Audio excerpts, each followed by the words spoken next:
On September 26, 2016, Donald Trump and Hillary Clinton had their first presidential debate against each other. During the debate, Hillary Clinton inquired about Donald Trump's avoidance in showing his tax returns. In her inquiry, she stated that the few years of Donald Trump's tax records that were public showed that Mr. Trump had paid zero in federal taxes. At which point, Mr. Trump stated, "That makes me smart." Let's take a look at that clip. So you've got to ask yourself, why won't he release his tax returns? And I think there may be a couple of reasons. First, maybe he's not as rich as he says he is. Second, maybe he's not as charitable as he claims to be. Third, we don't know all of his business dealings, but we have been told through investigative reporting that he owes about $650 million to Wall Street and foreign banks. Or maybe he doesn't want the American people, all of you watching tonight, to know that he's paid nothing in federal taxes, because the only years that anybody's ever seen were a couple of years when he had to turn them over to state authorities when he was trying to get a casino license, and they showed he didn't pay any federal income tax.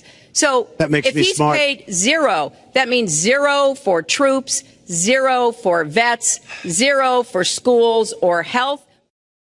So Mr. Trump did not deny that he did not pay federal taxes. In fact, he states that not paying federal taxes makes him smart. Many people across America are upset and in arms because Donald Trump did not pay taxes. This isn't somehow something new. In fact, back in 2007, Warren Buffett stated that his tax rate was lower than the tax rate of his secretary. In fact, Warren's tax rate was almost half as the tax rate of all of his employees. Let's take a look at that clip.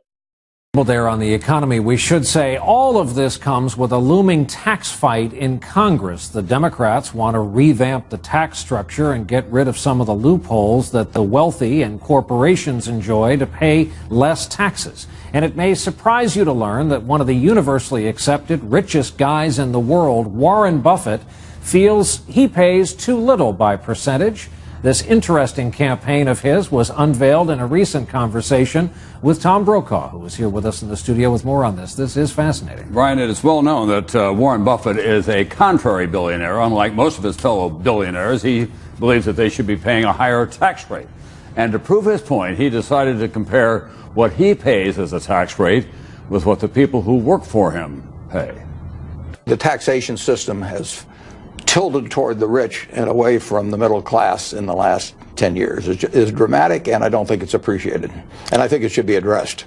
You've gone very public with this. Right. You've talked about in your own office, for example, you pay a much lower tax rate with all of your wealth than, say, a receptionist does. That's exactly right, Tom. And I think the only way to do it is with specifics. And in our office, 15 people cooperated in a survey out of 18. I didn't make anybody do it. And my total taxes, paid payroll taxes plus income tax, mine came to 17.7%. The average for the office was 32.9%. There wasn't anybody in the office, from the receptionist on up, that paid as low a tax rate. And I have no tax planning. I don't have an accountant. I don't have tax shelters. I just follow what the U.S. Congress tells me to do. By now, many of you watching this video may be upset to know that the wealthy don't pay as much in taxes as the middle class does. Many people distrust the wealthy because they believe they are cheats. But what you didn't hear is what both Mr. Buffett and Mr. Trump said about paying less in taxes than everyone else does. We used certain laws that are there, taking advantage of the laws of the nation. Now, if you want to change the laws, you've been there a long time, change the laws. But I take advantage of the laws of the nation because I'm running a company. My obligation right now is to do well for myself, my family, my employees, for my companies. And that's what I do. I just follow what the U.S. Congress tells me to do. They both use the laws that are in place, which allow them to reduce their tax liability legally. These are laws that are available to every red-blooded American. Contrary to popular belief, You do not have to be rich to take advantage of these laws. You just have to know them and then apply them to your financial situation. There are 2 caveats that you need in order to participate. 1, you must be a business owner. As a regular wage earner, a W-2 employee, there are only a handful of tax deductions that are available to you, approximately 6 or 7. However, as a business owner, there are over 475 tax deductions available to business owners. Taking advantage of these lawful tax deductions will greatly reduce the amount of taxes you may owe to the IRS. The second caveat is that you need to become a long-term investor.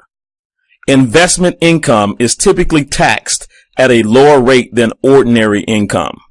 For example, someone who works and earns $100,000 in salary will pay approximately $30,000 in taxes, while another person who earns the same $100,000 but in investment income can realistically pay only $15,000 in taxes. That's half the amount of taxes paid on the same amount of money.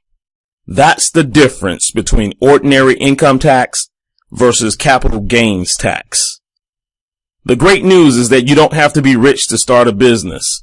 There are many types of businesses that can be started for less than a pair of Michael Jordan tennis shoes. You don't have to be rich to start investing. There are many investment plans that you can start investing in for as little as $25 per month. Once you become a business owner and an investor, you too can begin to take advantage of the same tax deductions that allow Donald Trump and Warren Buffett to pay less in taxes than the average American. Stop complaining about the wealthy and start implementing the strategies that the wealthy implement. Regardless of what political party gets into office, the tax game will not change. It will always favor those who understand the rules. There's an old saying, don't hate the player, hate the game. However, the new saying is don't hate the player, learn how to play the game. If you're interested in learning how these rules can work in your favor, if you want to know how you can start a business for less than a pair of Michael Jordan tennis shoes, if you want to know how you can find the money to start investing and have your money work for you instead of you working for your money, contact the person who shared this video with you. They will show you the rules and strategies that you can use that will help lower your tax liability and begin generating positive cash flow that can be used to eliminate debt and create investment portfolios. Don't wait until tomorrow. Contact them today.